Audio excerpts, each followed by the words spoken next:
애프터라이프 5장에 무엇이 진짜인지 어떻게 알까? 1978년 레이먼드 모디를 만나서 이언 스티븐슨과 함께 임사 체험을 탐구하기 시작한 지 얼마 안 되었을 때였다. 나는 버지니아 대학교 임상 미주의의 의학대보다도 의학적인 연구 기술을 더 훈련받을 수 있는 곳으로 옮겨야 한다는 사실을 깨달았다. 나는 연구 위주 의대로 유명한 미시간 대학교 교수직을 맡았다. 그것은 과학적으로 엄격하게 임사체험을 연구하기 위해서 알아야 할 것을 가르쳐 줄 만한 선배 멘토들이 있었다. 미시간 대학교의 정신건강연구소의 소장으로 계셨던 고관으로 커튼 박사가 나를 지도해서 연구에 필요한 실용적인 질문을 만들어내고 연구 계획을 빈틈없이 세울 수 있도록 가르쳐 주셔서 특히 행운이었다. 나를 포함해서 초기의 임사체험을 연구한 사람들은 그저 1인칭 경험자들의 이야기를 모아놓는 일밖에 하지 못했다. 연구자들 사이에 일관된 형식이 하나도 없었다. 다른 기관에 있던 몇몇 동료들은 임사체험 중에서 정말 중요하다고 생각을 모으고 있었다. 동료 중에 한 명은 임사체험을 사람들이 죽을 때 경험하는 모든 것이라고 정의했다. 그러나 그것은 너무 광범위한 정의로 들렸다. 사람들은 죽음과 맞닥뜨려서 의식을 잃거나 극심한 공포를 느끼거나 죽음을 받아들이는 등 다양한 경험을 한다. 각각 아주 다른 경험이고 모두가 임사체험이라는 용어로 붙인 경험과는 전혀 다르다. 나는 임사체험에 대해서 우리가 모두 같은 틀에서 이야기할 방법이 필요하다는 사실을 깨달았다. 연구자마다 개인 편향을 가진다는 점 외에도 우리 각자는 따로따로 연구하고 있었다. 누가 임사체험을 연구하는지 혹은 다른 연구자들은 그 체험을 어떻게 정의하는지 모른다는 것이었다. 나는 임사체험 연구에 어느 정도 논리적인 질서를 만들고 싶었다. 나는 이 문제를 해결하기 위해서 1980년대 초에 임사체험이라는 용어의 의미를 표준화하기 위해 임사체험 척도를 개발했다. 나는 임사체험 관련 기록에서 가장 많이 나오는 80가지 특징을 목록으로 만들었고 이 목록을 많은 체험자에게 보냈다. 그 다음에 체험자의 연구자들이 통계 분석의 도움을 받아서 답변을 재평가하여 척도 범위를 조금 더 관리하기 쉬운 16가지로 축소했다. 16가지 특징에는 생각의 속도가 빨라지거나 과거 장면을 되돌아보는 현상 같은 생각의 변화가 포함되어 있었다. 무궁무진한 평화 그리고 주로 빛의 존재에 뿜어져 나오는 조건 없는 사랑을 느끼는 일 같은 감정 변화도 포함했다. 다른 곳에서 벌어지는 일을 인식하거나 육체에서 분리되는 느낌 같은 이상한 현상도 포함했다. 그리고 먼저 죽은 사랑하는 사람이나 종교적인 형상을 보고 삶과 죽음의 경계에 돌아갈 수 없는 지점에서는 일처럼 딴 세상을 경험하는 느낌도 포함했다. 체험자들은 16가지 특징에 대해서 각각 0.12까지 점수를 매겨 전체적으로 0에서 32가지 점수를 측정할 수 있었다. 예를 들어서 비행기 폭발로 임사체험을 했던 빌 헤런 런던은 28점이라고 매겼고 트릭에 부딪혀서 가슴이 쓰러졌던 스톰 세일은 31점을 매겼다. 등등으로 이렇게 점수를 했다. 엄격한 절차를 거쳐서 척도를 만든 후에 터널을 지나는 느낌처럼 임사체험에서 흔히 나타나는 현상들이 포함되지 않아서 조금은 놀랐다. 임사체험한 사람 중에서 터널을 지났다고 말하는 사람은 많긴 하다. 그런데 어떤 다른 경험을 한 사람들도 터널을 지나갔다고 말한다. 터널을 통과하는 느낌은 우리가 이 환경에서 다른 환경으로 어떻게 옮겨가는지 의식하지 못할 때 그걸 설명하기 위해 우리 정신이 상상하는 어떤 것이라고 몇몇 연구자는 주장했다. 터널이라는 개념은 하나의 우주와 다른 우주를 연결한다면서 이론 물리학자들이 웜홀이라고 부르는 것과 비교되어 왔다. 그게 터널을 가장 잘 설명하는 말인지는 모르겠다. 그러나 임사체험의 다른 특징이 없이 터널을 지나는 경험만 한 사람들이 거의 다른 특징과 함께 터널을 경험한 사람들만큼 많은 것은 사실이다. 그래서 죽음이 가까워질 때 경험할 수 있는 일과 임사체험을 구분할 때 터널을 지나는 느낌을 기준으로 활용할 수 없었다. 이 척도를 발표한 지 20년 후 전세계 임사체험 연구자들이 이 척도를 표준 도구로 받아들인 지 한참 지난 후에 내가 모르는 2명의 의심 많은 학자의 도전을 받았다. 서던 일리노이 의대의 통계 전문가 랜스 랭과 오스트레일리아 애들레이드 대학교의 심리학자 짐 후란이었다. 이 학자들은 그때까지 임사체험에 전혀 관심이 없었지만은 다른 연구자들이 개발한 다양한 척도의 복잡한 통계적인 테스트를 적용하고 그 과정에서 일부 척도를 반박하고 있었다. 그들은 내가 죽을 고비를 넘긴 전 세계 300명에게서 모은 척도에 대한 최초 답변서를 달라고 했다. 그들은 그 자료를 통계적으로 복잡하게 시험하면서 임사체험 척도가 유효한지 확인하고 싶어 했다. 사실 내가 만든 척도를 이 분야를 잘 모르는 그들이 검증하는 게 불안하고 꺼림칙했다. 이미 여러 해에 걸쳐서 이 척도를 연구했고 전 세계 학자들이 받아들인 기준이었다. 나는 그들이 하고 싶어하는 통계 검증이 낯설었다. 그렇지.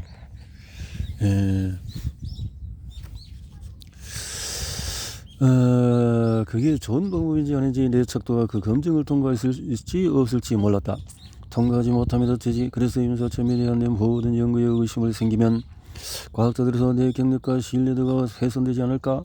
다른 한편으로는 내가 만든 임사체험 척도가 불완전하다면 나도 그 사실을 확실하고 싶다.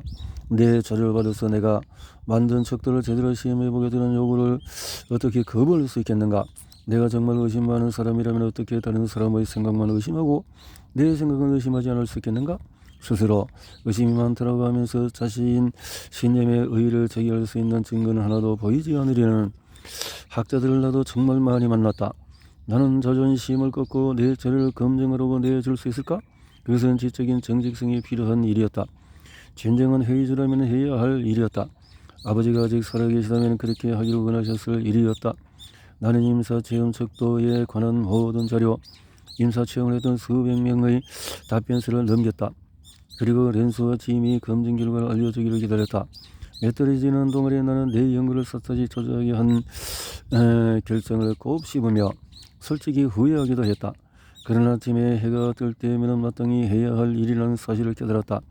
참 다행스럽게도 그들의 분석은 결국 임사체험 척도가 유효하다는 사실을 확인해 주었다.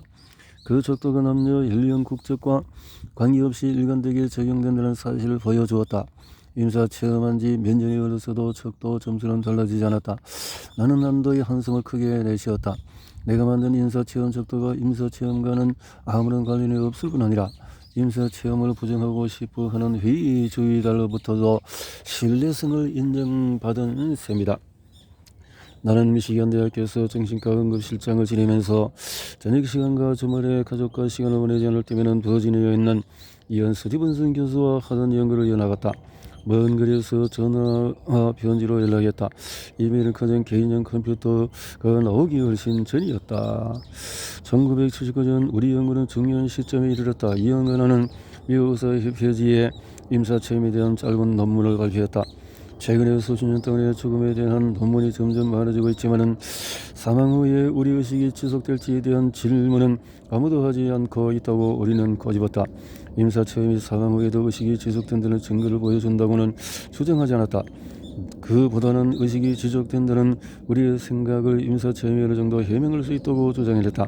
체험자들의 죽음에 대해서 평소 가졌던 생각이 그들이 경험한 임사체험을 이해하는 데 영향을 줄 수 있지만 사후 세계에 대한 체험자들의 평소 믿음과는 완전히 다른 체험을 할 때도 많다고 우리는 지적했다. 게다가 우리는 어느 나라 어느 사회든 한결같이 나타나는 특징이 있다고 설명했다. 어떤 특징들은 수많은 문화나 종교적인 신념과 충돌한다. 마지막으로 우리는 임사체험을 한 사람들이 대부분 죽은 후에도 그들의 일부는 계속 살아남을 것으로 확신한다는 사실에 주목했다. 우리는 임사체험의 여러 측면이 아직 설명되지 않았고 더 연구할 가치가 있다는 결론을 내렸다. 그때까지는 내가 임사체험 연구를 하는지 아는 동료가 별로 없었다. 내 근무 시간은 대부분 환자를 치료하고 의대 학생들을 가르치는 일로 채워졌기 때문이다. 나 역시 임사체험에 대해서 엇갈린 감정을 느끼던 때였다. 임사체험은 그저 종교나 민속, 문화에 더 가까운 것 같았다. 보이는 대로 이해하라는 과학교육을 받아온 나에게는 여전히 낯선 문제였다. 물리적인 관점에서는 임사체험을 이해할 수가 없었다. 그렇다면 그게 어떻게 진짜일 수 있을까? 하지만 임사체험은 지금 현재 실제로 일어나는 일이기도 했다. 많은 사람이 임사체험을 했다고 이야기할 뿐만 아니라 인생을 성들이째 바꾸는 긍정적인 체험으로 여겼다. 연구하는 논문을 발표하면서 우리 관심사가 학계에 알려졌다. 난 우리의 논문을 발표하기 허락해 주셔서 기쁜 만큼 놀라기도 했다. 솔직히 내 논문이 전 세계에서 두 번째로 많이 읽히는 의학학술지에 실렸다고 생각이 짜릿했다. 이제 동료들이 나의 특이한 관심사를 알게 되겠지만은 의료에서 가장 저명한 학술청 중 하나가 나를 인정한 셈이게 되었다. 의기양양했던 마음은 오래가지 않았다. 논문이 발표된 지 2달 후 이연의 편지를 받았다. 인사체험에 그는 우리 논문을 실었다고 해페지 편집자에게 보내온 항의 편지가 들어있었다. 뉴욕에 있는 한 병원의 정형외과 과장이 쓴 편지였고 임사체험은 종교적인 관심사인의 의학학술지에서 다룰 내용이 아니라는 주장이었다. 현지 교수들에게 유용한 정보를 주기 위한 학술지를 만들어왔던 의사 해페지 편집자는 그 편지를 이연에게 보냈고 우리에게 항의 편지와 함께 실릴 답변서를 써달라고 요청했다.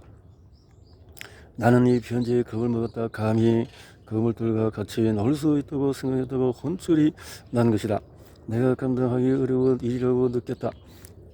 마음 한편에서 맞서 싸우고 싶었지만 다른 한편에는 무모했다고 사과하고 슬쩍 빠져나가고 싶은 기분이었다. 정형외과 과정이 편집자에게 보낸 항의 편지가 학술지에 실린다면 내 경력과 명성이 무너질까 무서웠다. 다행히 이유는 조금도 겁내지 않았다. 대신 앞서서 긍정적인 반응을 이끌어내려고 노력을 했다. 우선 임사체험은 심각한 질병과 부성으로 치료를 받은 사람에게 자주 나타나는 현상이다. 당시 우리는 임사체험과 연관될 수도 있는 상황이 일어나는 생리적인 변화에 대해서 거의 모르고 있었다. 이런 부분은 현장 의사들이 임사체험 연구에 대해서 더 많이 알고 관심을 두어야만 알 수가 있었다. 또 다른 이유로 임사체험으로 조금에 대해서 믿음이 바뀌면서 체험자의 생활 방식이나 치료에 대한 태도에 더 깊은 변화가 생길 수가 있다. 환자들을 돌보는 의사들도 이런 경험과 그로 인한 영향을 이해하고 싶어 한다고 우리는 주장했다. 우리의 첫 논문이 실린 지 6개월 후 미국 의사협회지 항의 편지와 우리의 답변서가 나란히 실렸다. 그걸로 문제는 끝난 것처럼 보였다. 더 이상 편집자에게 편지를 보내는 사람도 없었고 미시간 대학교 동료 중에서 아무도 첫 논문이나 그 다음에 실린 항의 편지와 답변서에 대해서 아는 척하지 않았다. 나는 그 사건을 모두 겪으면서 결국 대담해졌고 이후에 몇 년 동안에 계속해서 주요 정신의학 학술지에 내 임사체험 연구를 설명하는 초간 논문들을 발표했다. 나는 몇 년 후에 미국 정신의학협회 연례회의에서 임사체험 관련 토론회를 만들 정도로 마음이 편해지기도 했다. 마음을 가라앉히려 노력하면서 이 꿈을 좀 해석보려고 했다. 꿈?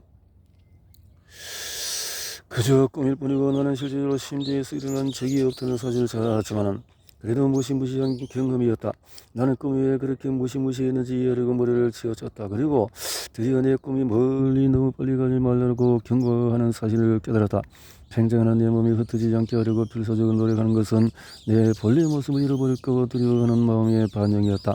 전국의 전문가들이 모이는 학회에서 임사체험에 대해서 발표하면서 내가 방향을 잃고 있는 것은 아닌가? 나는 그렇게 마음을 가다듬고 올 수 있었고 다음날 아침에 발표를 했다. 무시무시한 악몽을 꾸기 전에 계획했던 그보다도 훨씬 더 겸손하고 조심스러운 태도였다. 큰 무서운 꿈을 꿨다는 거죠. 무시무시한 꿈을 꿨는데 임사체험 토론회 전에서 막 금방 지구보다 더 커지고 내 몸은 우주로 팽창되고 별들이 날아가고 그래서 그런 거 생각하니까 그런가 보죠. 꿈이었다는 거죠. 미시간 대학교에서 정신과 교수로 일한 지 5년이었을 때 정신과 과정이 자기 사무실로 나를 불렀다. 내가 환자들을 치료하면서 많은 인정받았고 학생들도 내 가르침에 대해서 긍정적으로 평가한다는 사실을 알렸다. 나는 학과장이 내 일에 대해서 늘 해오던 평가를 할 줄 알았다. 그러나 자리에 앉자 자신감이 걱정으로 바뀌었다. 깔끔하게 정리된 티크 책상 뒤에서 머리가 벗겨진 학과장이 독서형 안경 너머로 나를 쳐다보았다. 나를 사랑하지만 엄격한 아버지에게 훈계를 듣기 직전의 느낌이랄까? 그는 절도 있는 표정으로 웃음을 지으면서 미시간 대학교 의대는 내 진료와 수업에는 만족하지만 승진하고 정신교수가 되기 위해서 정말 중요한 것은 연구라고 말했다. 그는 그저 일화들인 임사체험 연구로 시간 낭비하는 일을 중단해야 한다고 말했다. 그는 내가 교수 자리를 유지하려면 통제된 실험 연구 참가자들을 그러니까 잘 모르니까 이런 부분에 대해서 연구를 대수롭지 않게 생각할 수도 있었겠네요. 자 해야 한다고. 그런데 임사 체험을 한 사람과 하지 않은 사람을 무작위로 선정한다는 게 말이 되지 않고, 그들이 임사 체험을 했는지 안 했는지를 알려주지 않는다는 것도 무의미하므로 이런 실험을 할 수가 없었다. 대적원을 나누면서 하는 형식으로 해야 된다. 실험금 대적원 이렇게 해보라는 거지. 나는 학과장의 경고에 충격을 받았다. 아들은 아버지를 실망시킬까봐 두려웠던 어린 시절의 감정이 다시 밀려들었다. 소중한 멘토자 협력자로서 존경하는 분인 학과장이 내가 그의 과학적인 기준에 미치지 못하고 있고 임사체험 연구는 그저 시간 낭비라고 말하는 것이었다. 하지만 나는 퇴원하려고 애쓰면서 나는 임사체험을 그렇게 보지 않았습니다 라고 말했다. 물론 아니죠 라고 그는 감치듯이 말했다. 그래서 이렇게 말하는 거예요. 나도 임사체험에 대해서 알아요. 아버지가 임사체험을 하셨기 때문에 그게 얼마나 강력한지 알죠. 그러나 그것은 우리가 설명하나 연구할 수 없는 현상이에요. 이런 일로 계속 시간을 낭비하는 여기에 그리 오래 있지 못할 거예요. 나는 그게 한방 맞았고 이 상황에 어떻게 대처해야 할지 몰랐다. 대부분 임사체험에 초점을 맞춰서 연구하긴 했지만 나의 주된 일이 임사체험 연구라고 생각하지 않았다. 아무도 그렇게 생각하지 않았다. 나는 무엇보다도 정신과 의사였다. 나는 대부분 시간을 환자 진료에 보냈고 나머지 시간에는 주로 레지던트 인턴과 의대생들에게 정신의학을 가르쳤다. 나는 주로 밤이나 주말에 연구했다. 보수를 받지 않고 하는 일이라 소모적인 취미에 가까웠다. 취미? 예 때문에 정신과 의사로서 내 경력을 위태롭게 해야만 할까? 취미일 뿐인데도 거기에 너무 학과장은 나의 그릇된 길을 바로잡아서 내가 정신과에 남아있도록 인도하려고 한 것이었다. 그리고 나 역시 그렇게 할 수 있었다. 임사체험 따윈 있고 대신에 약물과 뇌의 화학 적용 같은 정신의학의 주류 연구에 초점을 맞추고 정신질환의 메커니즘에 과학적인 방법을 적용하는 것으로 충분했다. 그러나 임사체험은 사람들에게 실제로 일어나는 일이고 그런 정신과 뇌에 대한 우리의 지식에 대한 의의를 제기한다는 사실을 알았다. 그리고 나는 이것을 모른 채 할 수가 없었다. 임사체험이 무엇이든 간에 정신과 또 약과 심리 치료만큼이나 확실히 사람들의 삶을 바꾸고 있었다. 심지어 더 빨리 더 속속들이 더 영구적으로 그리고 임사체험을 체험자의 삶뿐만 아니라 그들과 만난 나 같은 타인의 삶까지도 바꾸어 놓을 때가 많았다. 하지만 이런 취미로 시간을 보내느라고 이제 아이가 둘이나 있는데도 가족과 함께 보낼 시간을 빼앗기는 것도 사실이었다. 내 인생에서 언제나 또 아내 제니 그리고 가족이 가장 중요했다. 나는 제니가 내 임사 체험 연구를 지지해줘서 정말 고마웠다. 그러나 항상 엇갈릴 감정이 남았다. 나는 이 연구 없이도 굉장히 충만하고 보람있는 삶을 살았다. 가족이 있었고 진료하면서 학생들을 가르쳤고 그 모든 것이 소중했다. 임사 체험 연구가 내 삶의 전체적인 그림에서 어느 부분가 맞을까? 내 삶에서 가족이 첫 번째, 경력이 두 번째, 임사체험 연구가 세 번째라는 사실은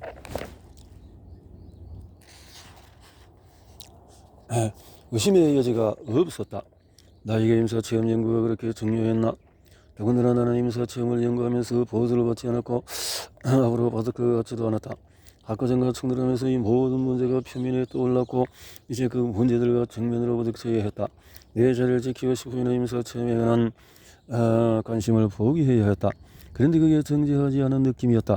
임사체험을 설명하기 어렵다거나 내가 받아온 과학적인 사고로는 연구하기 힘들다는 게 연구를 포기할 이유는 아니었다. 오히려 이해하기 위해서 더 노력할 이유였다. 그러나 임사체험이 그저 일화될 뿐이라는 학과장의 비난은 어쩌지? 이렇게 연구를 했는데 대부분의 연구는 이런 요행이 분명히 드러날 때까지 과학자들이 일화를 모으고 확인하고 비교하면 시작이 되는데 정착자의 레이먼드 올핑거는 50년 전에 일화의 복수형은 자료다라고 했다. 통제된 실험이 아니라는 이유로 일화들을 무시한다면 어떻게 될까? 내가 의사에게 가슴에 통증을 느끼고 숨쉬기 어렵다고 말하는데 의사가 대수롭지 않게 들으면서 그것은 일할 뿐이에요. 알아볼 가치가 없어요라고 말한다면 어떨까? 나의 의사가 내 증세를 심각하게 받아들이기를 기대한다. 그 증세가 무언가 중요한 병의 당사가 될 수 있기 때문이다. 과학 연구라는 정보를 모으고 평가하는 엄격한 과정이다. 그래도 그 언제나 연구 대상의 실험군이나 대조군으로 무작위로 받고 통제된 실험을 하는 것은 아니다. 사실 통제된 실험으로 연구 가능한 연구 주제는 극히 제한되어 있다. 천문학, 지인학, 생물학, 지질학과, 고생물학처럼 실험 연구가 어렵거나 불가능하더라도 모두가 과학으로 받아들이는 분야는 많다. 명망 높은 연구의학 학술 지는 비행기에서 뛰어내리는 사람이 낙하산 덕분에 목숨을 구할 수 있는지 아닌지 조사해 보아야 한다고 주장하는 농담자의 글을 실은 적이 있다. 공동저자들은 낙하산의 형성에 대해서 일화 증거는 제외하고 실험군과 대조군을 무작위로 나누어 통제된 실험을 한 적이 있는지 찾아봤다. 낙하산을 메고 비행기에서 때리는 실험을 통해서 그런데 실험은 찾을 수가 없었다. 그들은 낙하산이 성공적으로 발명품이라는 인식은 대체로 일화를 증거를 바탕으로 한다는 결론을 냈다. 그들은 계속해서 무작위의 통제된 실험만 인정하는 과학자들은 낙하산의 유형성을 뒷받침하는 증거는 하나도 없다고 말해야 한다고 주장했다. 공동저자들은 세 결론을 제시했다. 그러니 예외적인 상황에서는 상식이 적용될 수도 있다. 물론 모든 이야기를 조사하지 않고 거지것대로 받아들이는 것은 말이 안 된다. 마찬가지로 모든 이야기를 조사하지 않고 거부하는 것 역시 말이 되지 않는다. 의사가 나의 가슴 통증을 심장마비의 신호라고 증거로 액면 그대로 받아들이는 것은 원하지 않지만 그렇다고 의미 없는 이야기로 무시하기를 바라지도 않는다. 나는 의사가 내 가슴 통증을 조사하면서 다른 증거들을 고려해 종합적으로 평가하기를 기대한다. 모든 이야기가 마찬가지다. 이야기를 무조건 받아들이는 일이나 따져보지 않고 무조건 거부하는 일 모두 비과학적이다. 학과장을 실명시키는 증거에서 벗어나지 않는 임사체험 연구가 내게 중요하다고 판단했다. 그런데 그 말은 미시간 대학교에서 계속 일하지 못할 수 있다는 뜻이었고 나는 정기 승진이나 정신지 심사에서 거절당하고 싶지도 않았다. 나는 환자를 치료하고 학생들을 가르치는 일 역시 좋아했다. 이 문제에 대해서 아내 제니와 이야기를 나누었다. 그리고 나의 환자 치료와 제자 지도를 높이 평가하면서 임사체험 연구를 계속할 수 있게 해줄 임상 중심의 다른 의대로 옮기기로 결정했다. 그러려면 아내와 아이들도 사는 곳을 옮겨야 했고 이는 그들에게 많은 희생을 요구하는 일이었다. 나는 미국 북동부 사회란 의원의 장모는 친척들이 사는 곳 그곳의 이들을 찾아보기로 마음먹었다. 내일 때문에 아내와 아이들이 멀리 있어야만 한다면 그렇게 해서 가족의 이들을 도와주는 일이 되기를 바랐다. 그래도 것으로 이상한 것은 가족이나 내 연구 모두에 만족스러운 일이었다. 다시 친척들과 가까운 곳에서 살게 되고 환자 치료와 제자 지도로 인정해주면서 내가 흥미를 느끼는 연구라면 뭐든지 마음껏 하도록 허락한 대학에서 일하네 마치 고향에 들어온 기분이었다. 운 좋게도 그것서 직접 인사체험을 한 몇몇 연구 조력자들 그리고 임사체험을 하지 않은 많은 연구 조력자들을 만났다. 과학자로서 나는 지성과 비판적인 사고를 엄청나게 중요시한다. 그런데 그 때문에 세상을 일방적인 시각으로 올 수 있다는 사실 또한 안다. 직접 임사체험을 한 사람들이 내 생각을 검증해주면 내가 다른 시각으로 보는 데 도움이 되고 옆길로 새거나 학문적으로 궁지에 몰리지 않을 수 있다.